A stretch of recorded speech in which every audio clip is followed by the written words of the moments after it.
안녕하세요. 김예정 목사입니다. 우리 지난주에 우리 사도행전, 이제 오늘 사도행전 마치려고 합니다. 사도행전 이제 뭐 전체를 한 게 아니라 이제 전체를 보는 맥만 제가 짚고 지나갑니다. 요새 우리 마태, 마가, 누가, 요한, 사도행전 이제 이렇게 지나가는데, 사도행전은 사도들의 행전이에요. 그러니까는 교회의 역사를 쓴 것이 이제 사도행전이에요. 마태, 마가, 사복음서를 지나고 나서 이제 예수님께서 사복음서를 통해서 이미 복음의 역사는 다 이루어요. 구원의 역사는 다 끝냈잖아.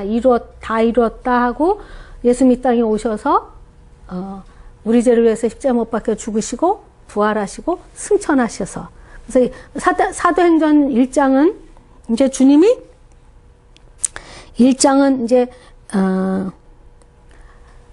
1장에서 이제 예수님이 다 이뤄놓으시고 나서 2장에 무슨 사건이 터지냐면 예수님과 성령님과 이제 멤버 체인지. 그러니까 이제 예수님의 사명은 다 끝나고 이제 예수님이 이제 다 이뤄놓으시고 이제 올라가시고 이제 성령님이 오시는 거예요. 그러면 성령님의 사식은 뭐예요? 나에 대해서. 진리의 성령이 오시면, 진리의 성령이라는 걸 기억하세요, 여러분. 성령님은 진리의 성령이세요. 진리가 뭐예요? 진리는 하나님의 말씀이 진리라고 그랬어요. 하나님 말씀이 영이요, 하나님 말씀이 진리란 말이에요. 성경에는요, 사실과 진리가 같이 섞여 있어요. 예를 들어서 성경 전체가 진리가 아니에요, 여러분.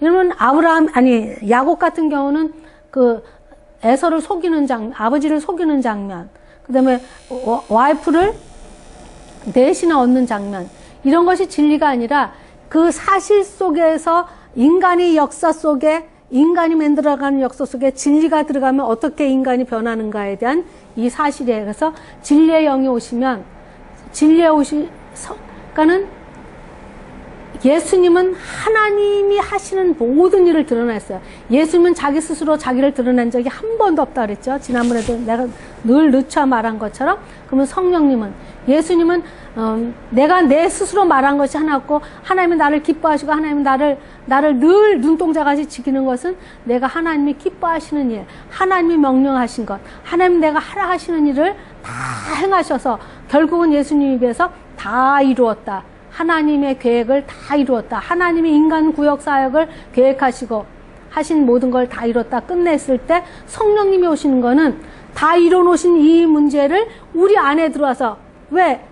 우리 재창조는 우리의 내면을 바꿔야 되니까, 마음과 생각을 바꿔야 되니까. 그러니까는 노아 방주 때 마음부터 부패됐다 그랬잖아요. 생각하는 것과 마음이 부패됐다 그랬잖아요. 그래서 예레미야 보면 새 영이, 이제 새 마음, 내가 구약에는 남편이 돼서 네 손을 끌고 갔는데, 손을 끌고 나왔는데, 남편처럼 내가 끌고 나왔는데 안 됐잖아요. 손을 잡고 났는데 손을 다 잘라냈잖아요. 우리 스스로가 다. 그래서 신약의 재창조는 성령이 오셨다는 건 뭐냐면 하나님의 영이 우리 안에 들어온 거예요. 생명이 바뀐 거예요. 생명이.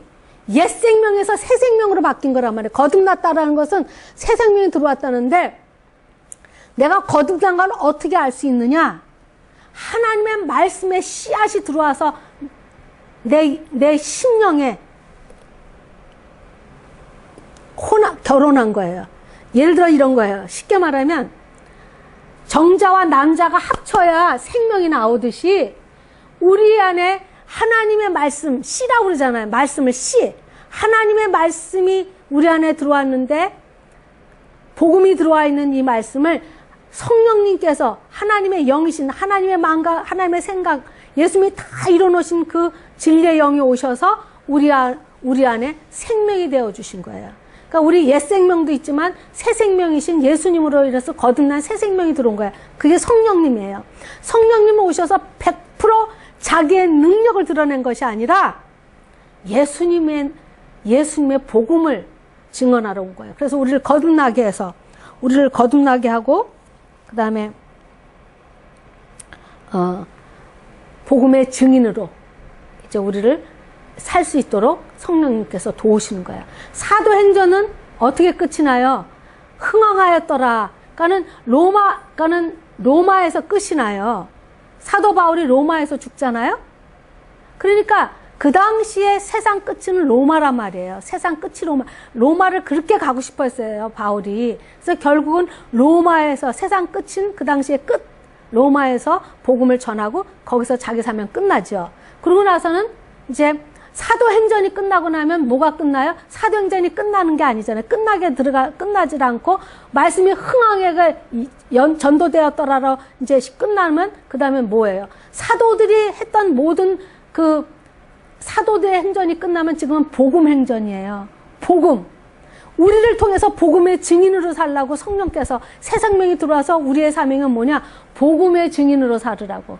그래서 계시록에도 보면 복음을 전하는 자에게는 분명한 핍박이 있어요. 왜? 세상하고 다른 거니까. 세상하고 다른 복음이 들어왔기 때문에 세상은 죽이는 멸망하고 결국은 죄 싹슨 사망이고 결국은 마귀가 와서 인간을 속이고 거짓말해서 멸망의 자리까지 끌고 가는 것이 이 세상 공륜 권세 잡은 자의 삶이라면, 그 주인이라면 이 주인을 뿌리치고 하나님의 생명을 받은 자는 새 생명으로 영원한 생명을 주는 이 생명이 들어온 거란 말이에요. 그래서 복음의 증인으로 살면서 핍박이 없으면 다 가짜라고 보시면 돼요. 지금 제일 겁나는 것은 우리가 지금 우리나라 역사, 지금 우리나라 기독교 역사가 100년 넘어서 지금 한 120년? 120년 역사 지금 되잖아요? 근데 중간에 지금 우리나라가 어디가 잘못되기 시작했냐면, 그러니까는 예수 믿으면 축복받는다. 예수 믿으면 잘 된다. 이제 구약의 개념으로 들어왔잖아요. 그래서 교회가 어느새부터는 이 고난과 슬픔과 잘못돼서 기도 제목이 없어지고 다 뻔뻔한 얼굴로 잘 되고 그러다 보니까 이제 기도에 힘도 없는 거예요. 예? 그게 아니라 복음이 들어가면 핍박이 있어서 눈물이 있고 힘들고 어렵고 이런데 이것을 교회에서 나누고 위로하고 이것을 헤쳐나가면서 세상을 내가 이겼노라. 세상을 이겼노라 하신 그 승리한 그 자리에서 우리가 서서 세상과 싸움서 나가야 되는 거예요. 전쟁이 있어야 되는 거예요. 전쟁이. 근데 계속 교회 다니면 편안하고 잘 되는 이 복사상이 들어와가지고요. 기복사상이 들어와가지고 예수 잘 믿는 것이 잘 먹고 잘 사는 걸로 바뀌어버렸어요. 아니에요. 복음이 들어가면 핍박이 있어요. 그래서 천국을 주님이 마태복음에 대헌장에 그 팔복에서 심령이 가난한 자는 복이 있나니 시작해서 마지막에 의에 주르고 목마른 자는 복이 내가 너에게 배부르게 할 것이요 하고 중간에 얘기하시잖아요. 그러고 나서 마지막에 용사가 어떤 용사로 변해요? 의를 가져서 핍박받는 자가 복이 있고 너희들이 상이 크다 기뻐하고 네가 의를 전하다가 복음을 전하다가 하나님의 의를 행하다가 핍박이 분명히 들어오는데 그 핍박을 받을 때 기뻐하라. 핍박이 들어올 때 기뻐하래요. 복이 들어올 때 기뻐하는 게 아니라 복음이 바뀌었어요, 여러분들. 다시 시작해야 돼요, 우리가 이제는. 사도행전 보세요. 사도행전에 보면 이제 무슨 일들이 자꾸 벌어지냐면 사도행전 2장 23절 24절 그들이 전하는 게 뭔가를 한번 보자고요. 예수님이 죽으시고 부활하고 승천하신 이 복음 증언으로 다 목숨 걸었어요. 사도행전 2장 23절부터 24절 첫 번째 베드로 설교 한번 보시라고요.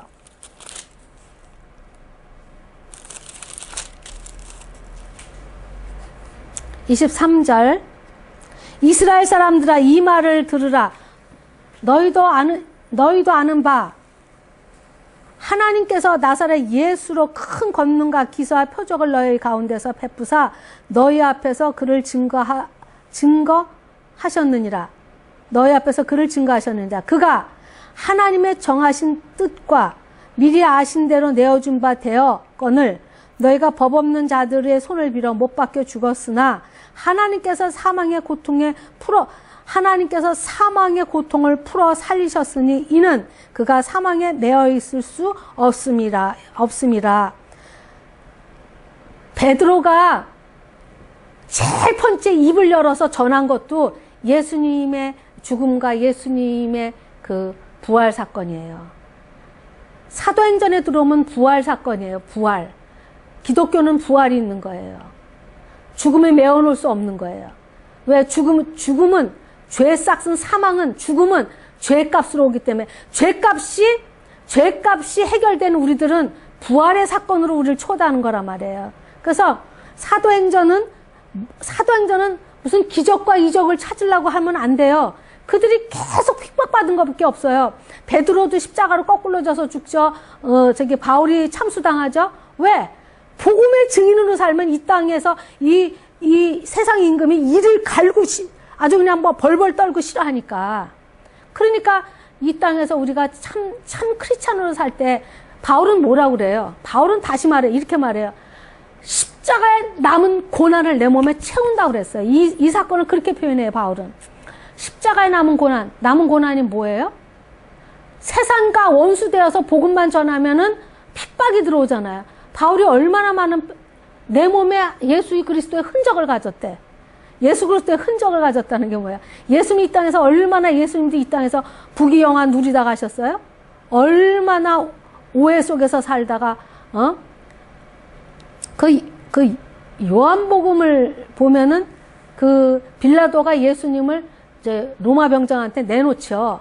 내놓을 때 그들이 예수님을 가시면류관 쓰고 옷 입히고 이 갈대 이렇게 세워놓고는 이게 뺨을 때렸다라 했을 때 그 때렸다라는 게 ing형이에요. 그게 뭐냐면 그 많은 로마 병정이 지나가면서 예수님의 뺨때를 계속 갈기면서 때리면서 지나갔기 때문에 주님의 얼굴이 내 사람이 아니라고 표현하잖아요. 그러니까 벌레만도 못하게 취급을 받아서 예수님의 얼굴이 사람의 얼굴로 보이지 않을 정도로 맞아서 그냥 팅팅 분 거예요. 그런 수치와 모멸 속에서 그런 남은 십자가의 고난을 바울이 자기 몸에 채웠다는 거예요.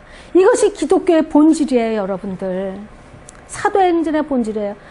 사도 바울은 자기는 사도라고 표현해요. 근데 디모데는 형제라고 표현해요. 디모데를 사도라는 표현을 안 해요. 사도들은 하나님의 말씀, 예수님의 말씀을 직접 들어서 직접 주님으로부터 말씀을 배운 자예요. 그 사도 바울은 언제 배웠냐면요. 그 다메섹에서 예수를 만나고 자기 고향 그 다소로 지나가고 가다가 그 아라비아의 그 시내산 있는 데에서 3년 동안 주님이 나타나셔서 직접 가르쳤다 그랬어요. 만삭되지 못한 나에게도 주님이 나타났다 그랬어요. 부활하신 주님을 직접 봐야지만 직접 본 사람들, 직접 가르침을 받은 자를 사도라고 그래요. 그래서 사도된 바울과 형제 디모데라고 표현하지 사도 디모데라고 표현 안 해요, 여러분들. 사도행전은 그렇게 일대 예수님을 직접 만나서 직접 가르침을 받은 자들이 그 교회를 세우면서 예수님의 십자가 남은 고난, 이 땅에 복음을 전하면서 오는 그 핍박을 다 견뎌서 교회를 사도들이 그 예수님의 말씀, 이 복음의 기초를 세운 그 위에, 터 위에 우리가 섰잖아요. 그래서 지금은 우리는 사도행전이 지나고 지금은 뭐가 남았어요? 복음행전이에요. 복음의 역사는 우리를 통해서 복음이 세계 끝까지 이르러 증인으로 사는 이제 이거 남은 거예요. 그래서 보면은 그 다음에 이제 보세요. 잠깐만, 제가 안경을 좀 바꿨을 때. 그 다음에 보면 오순절 때 강림하신 성령님께서는 갈릴리 어부와 같이 세상에 미련한 것들, 세상에서 약한 것들, 세상에 천한 것들, 없는 것을 택했어요. 고린도전서 1장 27, 28절에 보면 그 사람들 통해서 뭘 증언케 했어요? 복음이요. 우리가 지금, 여러분들이 지금 뭐 신학교를 나와서 내가 교회를 할 때는 뭐 능력을 입어서 뭐 예언의 은사, 뭐 병 고치는 은사, 뭐 이렇게 무슨 뭐 방언 통변의 은사, 뭐 무슨 12방언을 하는 뭐 이런 능력을 구하는 게 아니라 복음의 증언을 하는 거예요.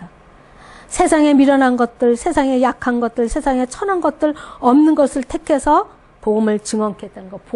복음이 뭐였어요? 여러분들 죽어도 잊지 말아야 되는 게 뭐예요? 복음은 우리 죄를 위해서 예수님을 내어줌이 되고 우리를 의롭다 하심으로 주님이 나 대신 죽어주시 하나님의 진노를 받은 이 역사. 그래서 부활하셔서 우리를 의롭다 하시기 위해서 부활하셔서 승천하셔서 다시 오실 이 사건, 이게 복음이에요. 복음에는 능력이 나타나요. 이 말이 생명을 주는 거예요. 오병이어가 생명을 주는 게 아니라, 죽은 나사로가 살아난 것이 생명을 거듭나게 하는 것이 아니라, 바다 위를 걸은 사건이 생명을 주는 것이 아니라, 예수님의 십자가 사건, 부활 사건, 이 복음이 생명을 주는 사건입니다. 그래서 보면 이 복음을 증언했는데 어떻게 됐냐? 사도행전 6절 7절에 보면 제가 그냥 읽습니다. 하나님의 말씀이 점점 왕성하여 예루살렘에 있는 제자 수가 더 심히 많아지고 허다한 제사장 무리도 복종하니라. 기적으로요? 오병이어 사건으로요? 아니요, 복음으로. 어떤 자들이요? 세상에 미련한 것들, 세상에 천한 것들, 세상에서 아무 학력도 없고 세상에 아무것도 없는 자들을 시켜서 하나님이 뭘 전하라고 했는데, 복음을 증언케 했는데 어떻게 됐대요? 하나님의 말씀이 점점 왕성하여 예루살렘에 있는 제자 수가 더 심히 많아지고 허다한 그 당시에 그 곡견 하나님의 독살자시라고 했던 그 교계의 리더들이 허다한 제사장 무리도 이에 복종하니 어디에 복음 앞에 예루살렘에 왕성해지기 시작했대요. 그 다음에 또 사도행전 다 이런 말이에요. 사도행전에 다른 게 없어요. 오해하시면 안 돼요. 교회가 어떻게 왕성해지고 교회가 어떻게 쓰기 시작했느냐? 복음의 반석 위에 섰다는 거예요. 주는 그리스도에 살아계신 하나님의 아들, 우리의 구원주 예수님의 그 복음, 그 고백 위에 이 성령님이 오셔서, 진리의 영이 오셔서, 복음의 증인들에게 그 진리의 영으로 오셔서 그들에게 힘 주셔서 그들이 외친 복음을 위해서 이 복음 하나로 이렇게 됐다는 거예요. 보세요. 또 그 다음에 9장 31절에 보면 그리하여 온 유대와 갈릴리와 사마리아 교회가 평안하여 든든히 서가고 주를 경외함과 성령의 위로로 진행하여 수가 더 많아지니라. 주를 경외하고 주를 두렵고 떨림으로 섬기는 그 교회의 바른 주님을 섬기는 힘과 성령의 위로. 성령의 위로는 뭘 표현하냐면 하나님의 십자가 사랑을 깨닫게 하는 그 위로. 자기 아들도 아끼지 않고 나같이 죄 많은 내가 나를 봐도 무능하고 타락하고 부패된 나를 주님의 사랑으로 위로해서 일으켜 세우시고 하나님을 경외하는 힘을 주신 그 성령에 의해서 이렇게 사마리아와 유다와 사마리아까지 이제 이렇게 진행되고 있다는 거예요. 뭐를 전함으로요? 복음이요. 기적과 이삭이 아니라 복음. 예수님의 십자가 사건. 나를 구원하신 그 사건. 하나님의 말씀은 흥황하였더라. 그래서 안디옥까지 확장됐어요. 또 어디까지요? 로마까지. 그래서 어디까지? 에베소서를 딱 교두부로 해서 이제 에베소서까지 안디옥에서 시작해갖고 빌립보, 골로새, 에베소서에서 바울이 제일 오래 있었지요. 거기서 이제 교두보를 시작해서 어디까지요? 로마까지 가요. 로마까지. 그래서 로마서 28장 31절 한번 보세요. 끝이 어떻게 나나? 로마서 28장 31절.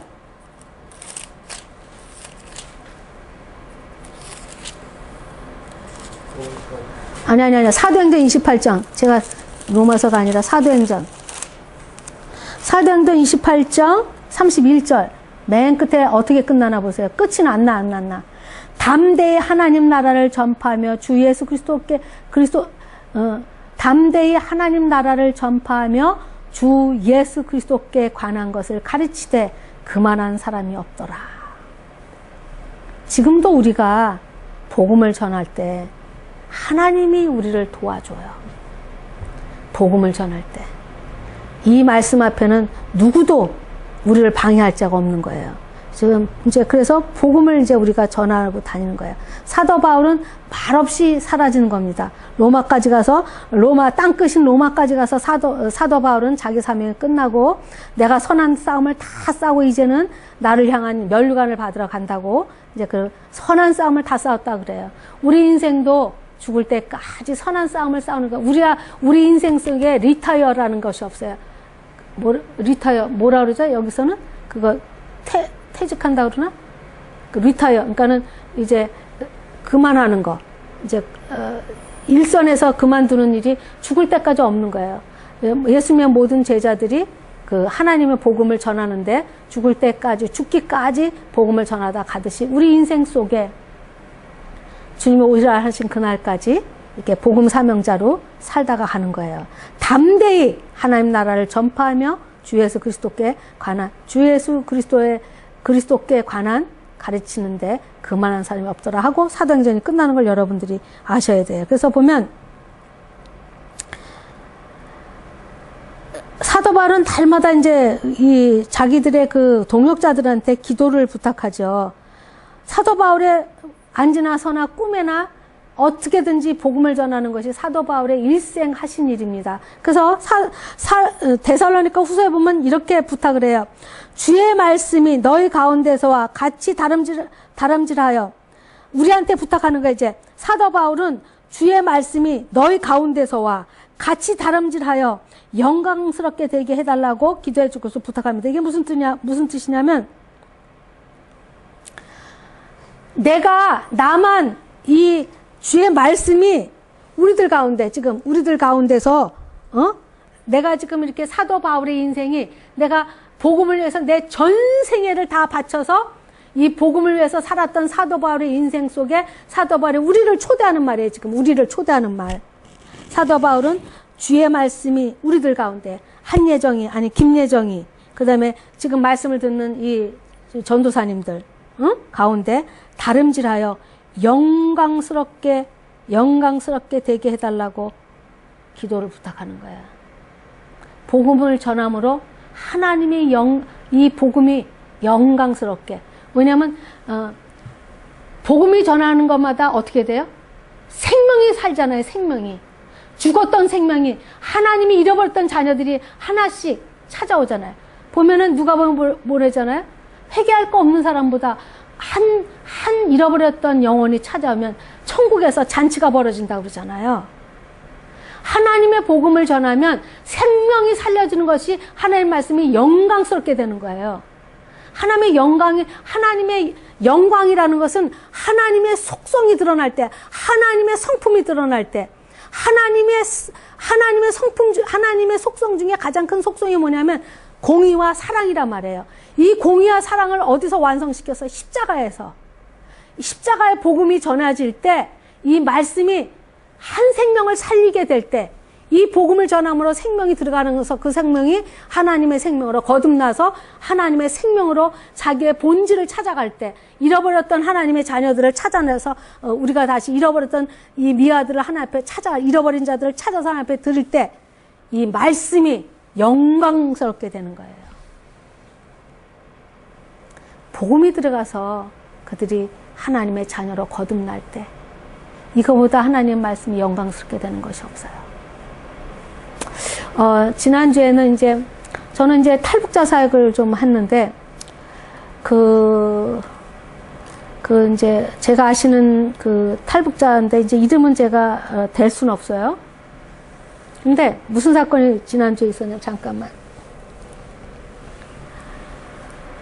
그분이, B라는 분이라고 예를 들어요. 근데 그분이 북한에 있을 때, 그 누나가 먼저 탈북을 하면서 고위층에 있다가 평생을 북한에서 그렇게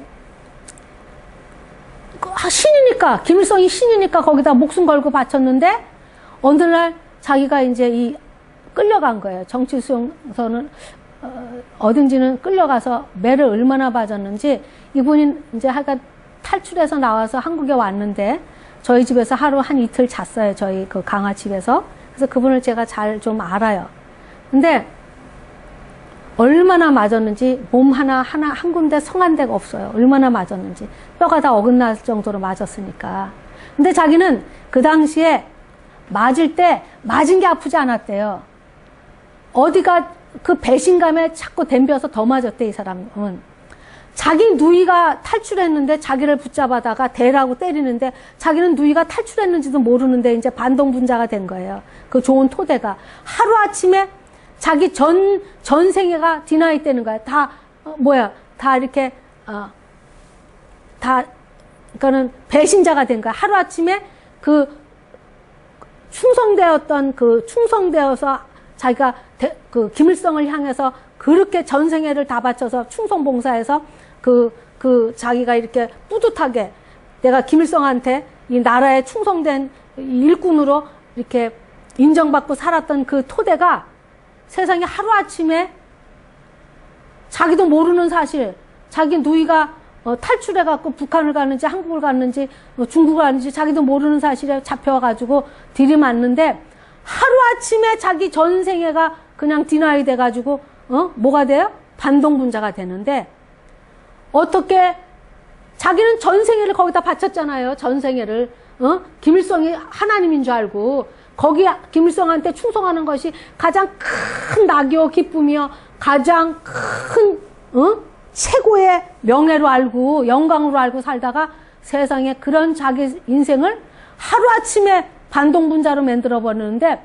그게 너무 억울해가지고 자기 인생 전체가 하루아침에 자기 누이 때문에 반동분자가 되는 게 억울해가지고 댐비다가 터져가지고 완전히 평생의 병신이 돼서 이분이 넘어온 거예요. 근데 이분이 지금도 이제 누구를 원망하냐면 엄마하고 이제 누이하고 엄마가 같이 나중에는 이제 도망왔는데 그러다가 하여간 옛날에는 그분들이 지금은 어렵지만 옛날엔 돈만 있으면 죽은 자도 꺼내온다고 할 때가 있었어요. 북한에 있을 때. 그래서 이제 하여간 이분이 우여곡절 끝에 이제 누이하고 엄마가 이제 한국을 데려온 거예요.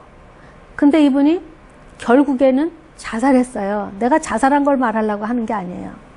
그래서 이제 이 사람을 통해서 저도 전도하고 많은 사람들이 이 사람을 복음을 전도해서 그때는 안 들어간 것 같은 거예요. 그런데 죽기 3일 전에 이제 그 밑에 사는 이제 탈북자 목사님, 저랑 공부하신 1호 목사님이 이제 원망과 원망을 너무 쌓이고 이제 쓴뿌리가 치유가 되지 않으니까 이 양반이 자기 눈만 뜨면 누이 욕하고 나라 김일성 욕하고 이제 이렇게 그냥 쓴뿌리 속에 살다가 하도 그러니까 이제 이 목사님이 안 되겠다. 야, 예를 들면 이제 영철이면 영철아, 너 이렇게 살면 너 사랑구실도 못하고 이렇게 죽겠다.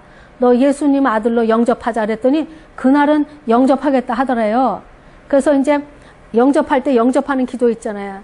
내가 죄인이고 내가 죽을 수밖에 없고 예수 그리스도의 복음을 통해서 예수가 나를 대신해서 죽고 예수님이 나를 의롭다함으로 부활하셔서 승천하셔서 나를 다시 영원한 생명으로 데려가게 하신 것을 믿습니다. 이제 이 복음만 전한 거예요. 이분한테. 이분 믿습니다. 그러니까 그러면 이제 세상의 자식에서 이제는 하나님의 자녀가 되었습니다. 이렇게 해서 이게 이제 이걸 시킨 거야, 이분한테. 그랬더니 이분이 그날은 그렇게 열심히 잘 따라한 거예요. 이분을 제가 만난 지가 2년 전에 우리 집에서 잡기는데 그때는 이빨도 안 들어갔어요. 그래도 내가 복음을 좀 전했는데 듣든 말든 하여간 전했어요. 왜냐면 당신이 듣든 말든 나는 내 사명이 나를 만나서 이 복음은 전해야 되겠어. 그래서 그때도 전했어. 그때는 들어가는 것 같지도 않았는데 이제 죽기 3일 전에 이제 이 마지막에 이 목사님이 이제 열매를 맺은 거예요. 그래서 복음을 전하니까 다 따라하면서 다 따라하고 난 게 끝이 아니라 그 사람이 입에서 할렐루야 나는 하나님의 아들이 되었다 할렐루야 아멘 이렇게 기뻐하더래요. 그러고 나서 3일 뒤에 이분이 죽었어요. 자기 생을 자기가 스스로 끊었어요. 그 소식을 내가 오늘 들었어요. 그분 이름을 대면서 이상하게 그분이 며칠 전부터 생각이 나길래 그분 잘 있어 그랬더니 자기 엄마는 모르게 엄마 모르게 하여간 죽음을 그러니까 이미 계획을 하고 죽었더라고. 그래갖고 다 써놓고 이렇게 해서 죽은 거예요. 그래서 이분이 우울증이 너무 심했으니까 그래서 이제 이분이 죽은 거예요. 그래서 이제 전화 통화를 하면서 하나님이 천국 갔다. 자살했다고 지옥 가는 게 아니라 천국 갔다. 뭐 자살 안 하면 다 지옥 갔다 하자. 아니에요. 왜?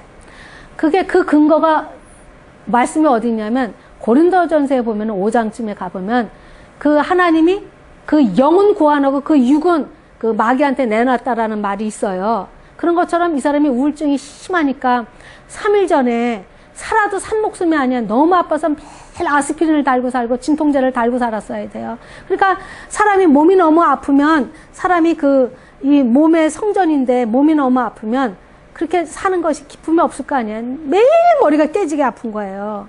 약을 안 먹고 약을 먹다 이제 듣지도 않아. 그러니까 매일 그렇게 시작했던 부모 원망, 누나 원망, 북한 원망 이렇게 살다가 복음의 소식을 듣고 처음으로 할렐루야, 그 입에서 할렐루야 터지고 나는 하나님의 아들이 되었다. 이 고백 듣고 그 사람이 갔어요. 내가 할렐루야 터졌어요, 저도. 그때 중국에서 온 선교사는 계속 방언으로 기도하고 그 목사님은 복음을 전하는데 그걸 그대로 믿고 하나님의 자녀가 됐다는 거예요. 다른 거 전하는 거 없어요. 복음 전했어요. 거듭났어요. 할렐루야 터져서 나 하나님의 아들 되었다. 나는 기쁘다. 그리고 그 다음날 이틀 뒤에 자기 어머니 누나한테 보내놓고 그렇게 해서 조용히 세상을 갔어요. 하나님이 데려가셨어요. 하나님께서 그 영혼을 불쌍히 여겨서 마지막 때 자녀 삼으시려고. 에? 하나님의 그 사랑을 여러분 아시겠어요? 우울증이 심하면 그게 병이에요. 난 이렇게 죽은 분, 이렇게 제 생에 지금 이렇게 자살해서 가신 분들을 내가 지금 이분까지 3명이에요, 3명. 다 우울증이라는 병이 들었어요. 왜?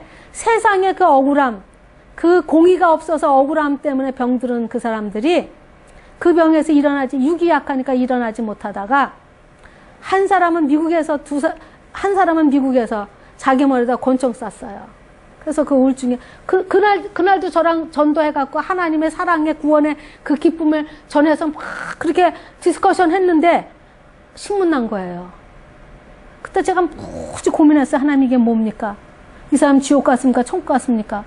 제가 그렇게 물었다가 요번에 지금 이 북한분 이분을 믿으면 이분이 자살했을 때 그 사건을 가지고 제가 깨달은 거예요. 아, 우울증에 걸려서 자살을 했더라도 하나님이, 그리고 또 요새 21살 먹은 아들이 미국에서 좋은 대학교 의대생이었어요. 근데 자살을 했어요. 그래서 내가 이제 미국에서 전화가 왔길래 제일 먼저 물었어요. 구원의 확신은 있었니? 그랬더니 목사님, 그렇게 먼저 물어보지 마세요. 이러면서 그분이 하는 말이, 나한테 하는 말이, 죄 많은 이 애비도 내 새끼가 죄를 짓고 죄를 져서 엄마, 아버지 잘못했어요. 그러면 용서하는데, 자기 아들까지 주신 천부 하나님께서 우리 아들이 그렇게, 그 병으로 자살을 했는데, 그거 하나로 내가 너를 버린다 하실 하나님이 아니래. 자기는 그렇게 응답받았대. 그러면서 제가 요번에 이제 어제 북한에서 오신 분이 자살을 통해 죽은 걸 통해서 제가 확실하게 깨달았어요. 그래서 여러분들한테 이 얘기합니다. 요새는 너무너무 자살이 많아졌어요, 여러분들. 이 나라가 자살을 이렇게 내지 말라고 그래서 이렇게 지금 자살이라는 걸 지금 우리가 통계를 모르지만 너무나 많아요. 젊은 애부터 시작해서 소상공인부터 시작해서 너무나 많아졌어요. 그런데 병으로 죽는 사람 중에 구원의 확신이 확실히 있는데도 그렇게 된 사람들은 한번 찾아 읽을까요? 고린도전서 5장.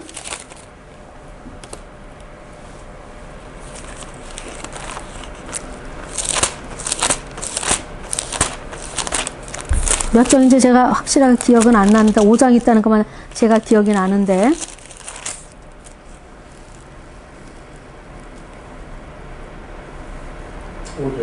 5절이요. 한번 읽으세요. 이런 자를 사단에게 내어주었으니 이는 육신은 배라고 영은 주 예수의 날에 구원 얻게 하려 합니다. 할렐루야, 아멘. 주 예수의 이름으로 너희가 내 영과 함께 모여 우리 주 예수의 능력으로 이런 자를 사단에게 내어주었으나 이는 육신은 멸하고 영은 주 예수의 날에 구원 얻게 하려 함이라. 제가 이 말씀에 대해서 확실하게 들어서 내가 짚고 나갑니다. 제가 왜 이 말씀을 하냐면, 여러분들 사도행전이나 서신서에 보면 오병의 역사나 나사렛 사건이나 바벨을 걸은 사건이라 이런 기적이사는 나타나지 않아요. 그것이 구원을 주는 게 아니에요. 복음이 구원을 주는 거예요. 그리고 복음의 증인으로 살 때 우리한테 핍박이 있다 없다? 있어요. 진짜 여러분들이 진짜 신앙을 내가 진짜 신앙을 가졌나 안 가졌나 지금 내 이 자리에서 여러분들을 체크하고 여러분들을 이렇게 한번 돌아볼 수 있는 건 뭐냐? 내가 하나님의 복음을 전하다가 핍박받아서 스탑해서 눌러 앉은 사람이 있습니까? 다시 일어나기 바랍니다. 뭐라 그래요? 마태복음 보겠어요? 산상수훈에 가보면 마태복음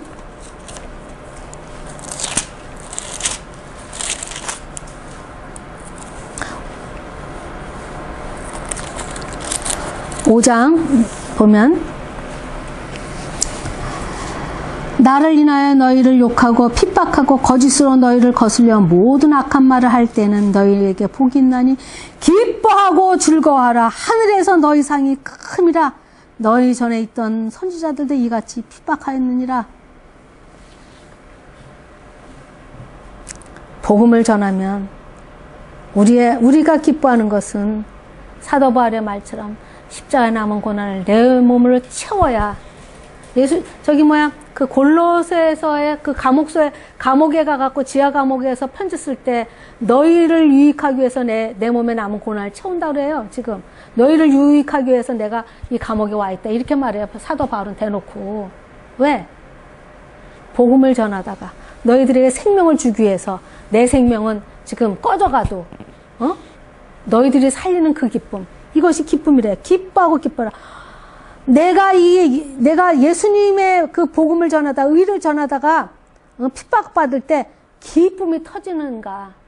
한 생명이 살았다는 것. 아기가 그걸 이렇게 표현하잖아요. 여자들이 임신해서 10달 내내 고난이잖아요. 남자들은 아마 모를 거예요. 여자들이 임신해갖고 달수가 차면 찰수록 얼마나 힘든지, 앞으로 못 자고 뒤로도 못 자고 얼마나 답답한지 아세요? 남자들은 잘 모르는 일이지만. 그러나 그 고난이 언제 다 없어져요?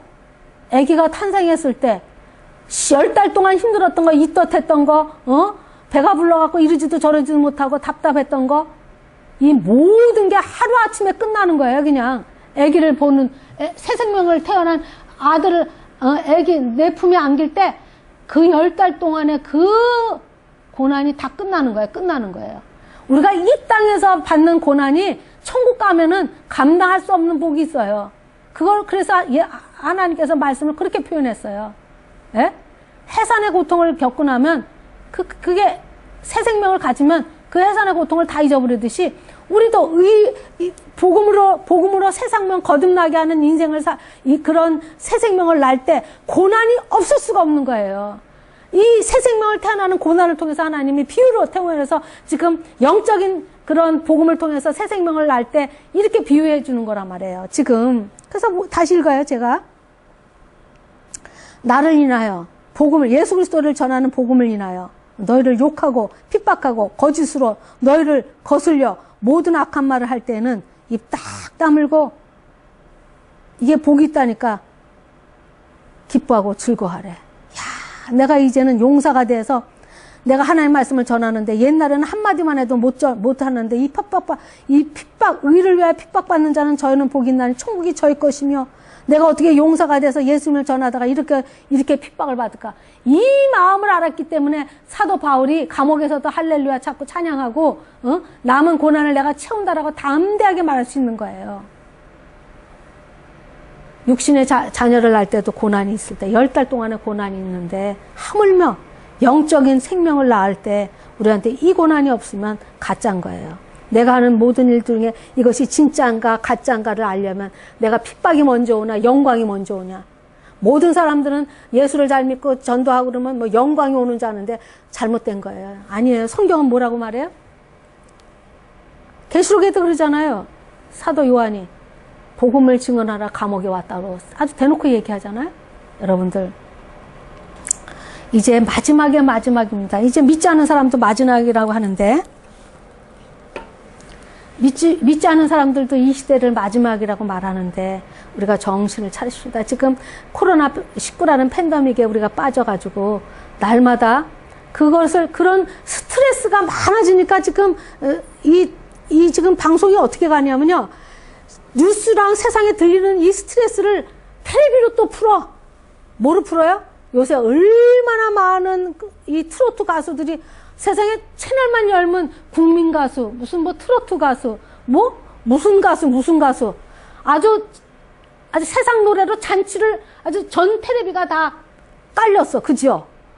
어떻게 이렇게 잘하냐고? 저도 봤으니까 알아요. 스트레스를 또 글로 풀 수 있게끔 모든 테레비가 그렇게 장악하고 있는 거 여러분들 속으면 안 돼. 그렇게 하면서 세월을 보내면 안 돼요. 여러분들 정신을 차려서 지금이라도 내가 내 자식, 지금은 자녀를 향해서 울 때예요. 예수님이 십자가에 가면서 예수님을 따라다니는 여자들한테, 여인네들한테 따라오면서 우니까 네 자녀를 위해서 울라. 네 자녀를 위해서 울라. 지금이 그럴 때 우리 자녀가 지금 구원받았는지 성령님을 받았는지 거듭났는지 체크하실 때예요. 여러분들 정신 차려서 자식들을 위해서 기도하고 눈물로 거듭나게 해달라고. 어디 가서 전도할 새가 아니에요. 지금은 내 안에서 잃어버린 내 양들, 잃어버린 내 자녀, 잃어버린 내 남편, 잃어버린 내 친척들, 잃어버린 내 식구들, 이웃 사람들, 잃어버린 교회 안에서 잃어버린 자들을 쳐다보면서 울며 기도하면서 한 영혼이라도 구원해서 의를 위해 핍박당하는 여러분들 되시기 바랍니다. 복음에는 하나님의 의가 나타나서 모든 사람에게 구원을 주시는 능력이 돼요. 기적이 아니라 여러분 따라다니지 마세요. 유명한 거 따라다니지 마세요. 아니에요.